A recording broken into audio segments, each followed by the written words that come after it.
employment, which is certainly important and good. Yeah. And have people brought up your blogs on first dates, and has that provoked interesting conversations? Yeah, I mean, I dated a couple of guys who had, studied up before the date, and I mean, I knew that was going to happen. It wasn't like a big surprise. I'm very conscious of how public any blog is, and so I work really hard to try and achieve a balance of talking about my personal life in a way that might be interesting to people, but not giving them information I don't want them to have. Which, I mean, it's still kind of weird to walk into a conversation with someone knowing that they probably know a lot about you already. But as long as you're, conscientious about what's out there, I think it's okay. And also, I mean, I am a fairly self-confident person, and there's not a whole lot of my life that I feel like I need to keep secret, and so that helps. I feel like if there was a lot of things that I didn't want to talk about on my blog, then I might be more nervous about blogging because it would seem like a more risky venture. What if I say something and somebody hears about it, for the most part, my life is not super exciting, and so it's not like there's that much that could happen that people could know about and be, shocked or appalled or excited by. How much have you had to rein in your blogging to keep your life easier by, avoiding disagreements or ruffling feathers, et cetera, or has that not even been a concern? I can't even think of a time that it's been a concern. I mean, I've talked a number of times in various blog entries about, specific people who I know who are doing things that I disagree with or that I am concerned about or whatever. And obviously I don't use their names. And, sometimes I suppose that could be a case of kind of reining oneself in, but it's not really. I mean, I still get to say what I want to say about these people, and I'm aware that they may very well read it. And, my opinions are not a secret, and that's why I'm comfortable putting them on the blog.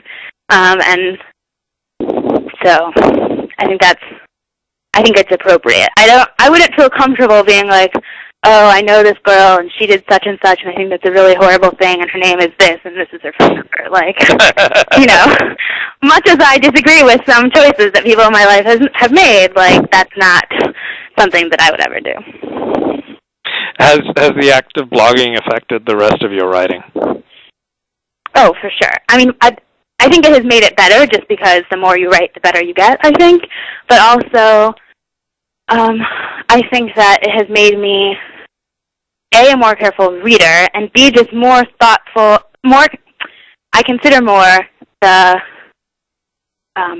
format that things come out in and how to put together my thoughts in the most coherent way. And I think a lot of blogging is pretty free-form. There isn't a lot of forethought that goes into things before they get published. But I try really hard to take a couple of steps back from something before I hit publish, just because I want to make sure that it's easy to read, that it makes sense, that it's interesting to people. And I think that's not easy to do, but once you have gotten to that point, and I mean, certainly I'm still getting to that point, but I feel like I'm farther along that road than I was before. And it has made all of my writing, I think, way better as a result.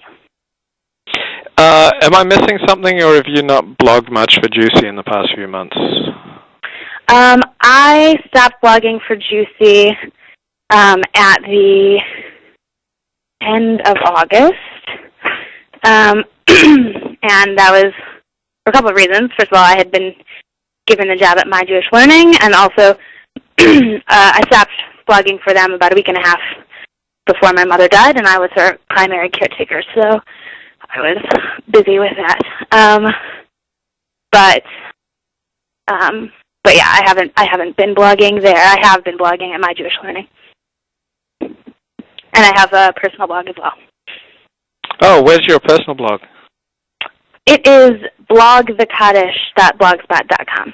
Most of the posts are cross-posted at Mixed Multitudes, which is My Jewish Learning blog, and it's about my year of saying Kaddish. So. Oh, okay. Wow, I'm a bad Googler. I don't know how I missed this.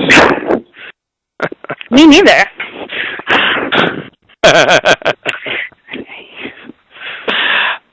When was the happiest time of your life? I think in 2004 I studied abroad. I did a summer in Ireland, and then a semester in Oxford, and then I did the first semester of 2005 at Hebrew U. And it was a difficult time because I'm not great at transitions, and I kept getting up and moving to a new country. But I just met so many people who have become major characters in my life, and had so many amazing experiences, and really, I fell in love, and I wrote so much, and I don't know, it was so many good things were happening to me, and it was also, there was plenty of difficulty in that year too, but it was really an amazing experience. I think that was when I was happiest.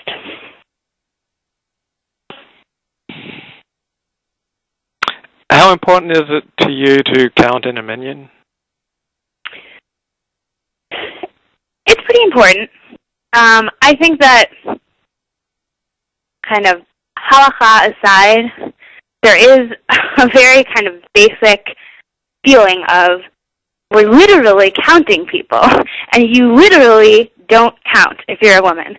And I just find that to be difficult. It feels really debasing and upsetting to me.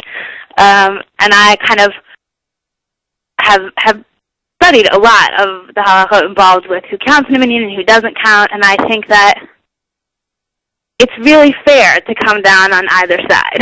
That there are really good reasons to say that women should count, and legitimate reasons that people say that they shouldn't.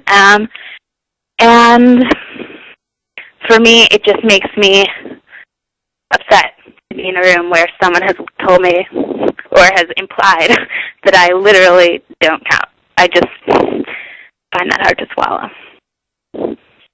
I asked you what you loved and hated about Orthodox Judaism. If I asked you what do you love and hate about Judaism in general, would you have anything in addition to say to what you said earlier? Oh, for sure, because I think Judaism is way bigger than Orthodox Judaism. Okay, great. What do you love and hate about Judaism?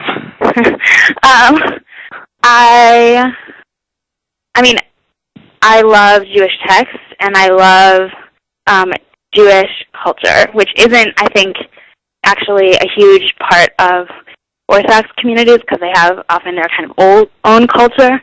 But what we usually think of as Jewish culture is kind of separate from that, and I really do love that. I love Jewish languages. I come from a family of Aramaicists, and I'm like a total geek for Aramaic.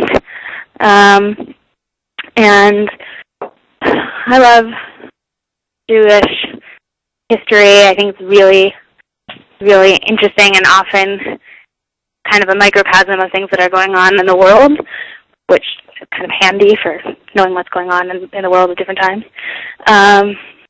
So yeah, I think I love all that. I don't like all the infighting in Judaism, and I don't like the way that it seems like last decade Judaism has become the religion of pro-Israel and anti-intermarriage. I just think that there's so much more to Judaism than that, and I'm bored by that.